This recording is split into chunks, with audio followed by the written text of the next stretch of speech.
Bom, então dando sequência aqui agora na nossa matéria, né, vamos entender um pouco mais então como essa Revolução Industrial, né, no caso agora a primeira Revolução Industrial, ela vai se instaurar, né, na Inglaterra.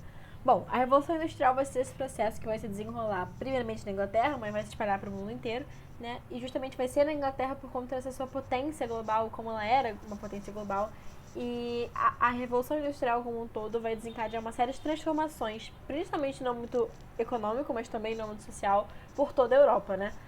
O pioneirismo da Inglaterra nesse processo, então, a gente poder entender um pouquinho, vai estar ligado principalmente com seus aspectos naturais, que vão ser muito favoráveis, porque era um território que tinha muita matéria-prima disponível e também fonte de energia, como carvão, que era o principal utilizado naquela época, mas também pelas condições humanas, né, da Inglaterra, porque ela apresentava uma grande força de trabalho, então tinha muita gente ali para poder usar como mão de obra, né? E também tinha muita gente ali para poder dar grana, né? Porque ela também tinha uma força de investimento muito grande. Tinha muita gente ali com grana para poder empreender nesses projetos de indústrias. Além disso, nesse momento também a exploração das vias fluviais, ou seja, dos rios, vai ser muito intensa.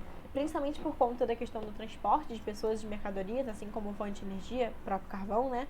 Mas também por possibilitar a interconexão entre as diversas regiões, né, interioranas da Inglaterra com esportes marítimos, para poder escoar essa produção, né? Bom, outro fator também muito importante, né, que vai caracterizar esse pioneirismo na Inglaterra, né, o processo da Revolução Industrial, vai ser essa questão do cercamento dos campos, que devo lembrar que ele foi iniciado lá pelo rei Henrique VIII durante a Reforma Protestante. Lembra quando o rei Henrique VIII ele quis dividir o poder político do poder religioso, todo por conta daquela questão do divórcio, enfim. E quando ele criou a religião anglicana, o que ele vai fazer? Ao dividir o poder político e religioso, ele também vai confiscar as terras da igreja, porque antes a igreja era a que mais detinha terras, né, além do Estado. Agora que o Estado vai ser separado da igreja, ele vai falar assim, bom, as terras têm que ser pertencentes ao Estado, porque o Estado que é o bem maior, eu sou o bem maior. Então, nesse momento, o que ele vai permitir? A partir do momento em que as terras são dele, ele vai começar a permitir a venda desses espaços, que antes eram comunitários, né, por conta da posse da igreja, e, portanto, eram povoados pelos camponeses, que pagavam dízimo para a igreja e trabalhavam lá para conseguir sustento e moradia. Ele vai começar a vender esses espaços para membros da burguesia que tinham interesse em ter uma propriedade própria, né? Em ter uma questão mais particular, em ter o seu próprio bem, né? E vai ser justamente a partir dessa privatização das terras que as famílias camponesas vão começar a ser expulsas, pouco a pouco, por esses burgueses. Elas vão perder, portanto, a sua moradia e também a sua forma de sustento, porque eles trabalhavam nessas terras e conseguiam os alimentos para poder comer e também para conseguir algum dinheirinho ali, a própria morada, né?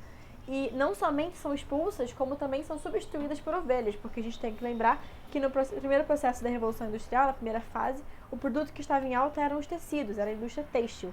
Então as ovelhas eram que davam a matéria-prima, né, a lã, para a produção dos tecidos. E além disso, as poucas famílias que restavam nessas terras, né, que não eram expulsas, eram submetidas a jornadas exaustivas de trabalho, né, voltadas além da pecuária, no caso das ovelhas, também para a agricultura.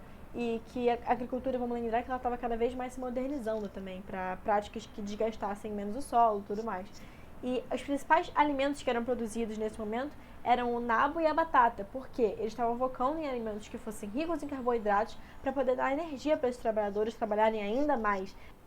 Bom, o que vai dar a cara realmente para essa revolução industrial vai ser essa mudança desse meio de produção com a introdução da revolucionária máquina a vapor, que vai facilitar, né, tornar muito mais eficiente tanto a extração de fonte de energia, como o próprio carvão, mas sobretudo vai tornar muito mais eficiente e rápida a fabricação de tecidos de lã e de algodão, que eram os principais produtos daquele momento. E isso vai dinamizar muito o processo de manufatura. Então vai ter essa transformação também agora dos produtos que eram anteriormente muito mais artesanais, né, feitos pelas próprias, principalmente mulheres e crianças nesse caso, nos tecidos, para a substituição das mãos humanas para o controle das máquinas. Então agora não vai ser mais um produto artesanal, vai ser um produto totalmente seriado, um produto feito em larga escala, de uma forma mais rápida e voltada estritamente para o lucro. Aqui a gente consegue ver a imagem do filme Tempos Modernos, do Charlie Chaplin, que é justamente representando esse trabalhador que ficava só nas fábricas, apertando parafusos, às vezes nem sabiam o que eles estavam fabricando, mas eles estavam lá utilizando suas mãos só para poder controlar as máquinas e não mais artesanalmente como era anteriormente, né? Bom, além desses produtos feitos à lã, né, que eram feitos na Inglaterra, eles eram muito confortáveis para os ingleses, mas a temperatura de outros países, principalmente das colônias inglesas, eram muito elevadas, né, comparadas com a Inglaterra. E eles não conseguiam usar esses produtos feitos à lã porque não eram muito apropriados para o clima dessas colônias que eram mais quentes. Por esse motivo, também a Inglaterra investiu muito na importação de algodão, que vai ser impulsionada nesse período, principalmente da Índia e dos Estados Unidos, que eram duas de suas colônias. Vai ser nesse sentido que vai se caracterizar esse novo modelo sofisticado de produção de tecidos, formado a partir de uma nova organização de trabalho, em que os empregadores vendiam apenas a força de trabalho e não mais botavam ali a mão na massa, não eram mais responsáveis pela criatividade, não tinha mais essa questão da diferenciação dos produtos, era tudo feito igual, era tudo seriado e era tudo voltado para o lucro da burguesia e da centralização das máquinas como meio de produção. É importante ressaltar também que, no primeiro momento, as mulheres e as crianças, que eram aquelas que mais possuíam conhecimento devido às práticas artesanais que elas faziam antes, né, eram a maior parcela de empregadas das fábricas têxteis e estavam sempre sujeitas a essas jornadas exaustivas, muitas horas de trabalho e em condições muitas vezes insalubres, né, porque os ambientes ali eram totalmente mal preparados para receber esses empregadores. E enquanto isso, os homens, né, que muitas vezes acabavam desempregados, eles acabavam compondo, né, a parcela da população que morava na rua e aumentando a miséria cada vez mais da Inglaterra, né. E vai ser justamente essa concentração das indústrias na cidade que também vai proporcionar esse êxodo rural, vai aumentar muito a população nas áreas urbanas, né, muitos inclusive desempregados, aumentando a miséria das ruas e também a desigualdade social. E, consequentemente, vai gerar uma fragilização no governo local, porque ele não vai conseguir administrar tantas demandas que está tendo do povo e não vai ter muito essa ordem cotidiana. Vai perceber que vai começar a ficar uma coisa meio caótica. Muita gente nas ruas, muita miséria, muita gente desempregada e as condições dos que estavam empregados eram terríveis também, né? Vai ser diante desse desemprego todo que também vai ter uma diversificação nos setores de serviço. Vão incluir atividades como a engraxaria, né, sapataria e também a indústria de chapéus. E você percebe que todas essas atividades, né, todos esses produtos, né, que eram feitos, eram voltados para os interesses da burguesia. O sapato, o chapéu, era tudo para os burgueses utilizarem, não para os trabalhadores. E vai ser apenas a partir de 1820 que o surgimento das ferrovias vai impulsionar a verdadeira expansão, né, desses modelos comerciais globalmente, que antes estavam mais concentrados na Inglaterra, e também vai permitir o crescimento do capitalismo pelo mundo. Vai ser também aqui, no momento em que o trabalho vai se tornar braçal novamente. Então agora vai ter essa substituição das mulheres e crianças por homens, que é como mostrando aquela imagem de Charlie Chaplin, que vai começar a ser uma coisa mais de apertar parafusos e coisas mais mecânicas do que era anteriormente. Passando agora então para finalizar um pouco da ideologia dessa Revolução Industrial, a gente vai ter duas escolas filosóficas que vão participar ativamente nesse campo ideológico, né, que vão ser separadas entre os fisiocratas e os liberalistas.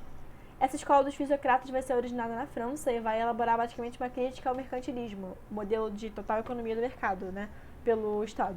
Então, eles vão defender mais a agricultura nesse momento, especialmente que a terra era a principal riqueza que podia se ter, porque seria a partir da terra que você teria a agricultura e você teria os produtos para poder vender. Então, eles tinham essa terra como valor principal de riqueza e de prosperidade. Já os liberalistas, eles também vão ser contra os ideais do antigo regime, né, ou seja, o mercantilismo, mas eles vão pregar um modelo de liberalismo econômico, em que o Estado ele vai ter uma certa interferência na economia caso esteja em um momento de crise, por exemplo. Defendendo, então, que ao invés da terra, na verdade, o que teria o maior valor dentro da economia era justamente o trabalho, né, a força humana.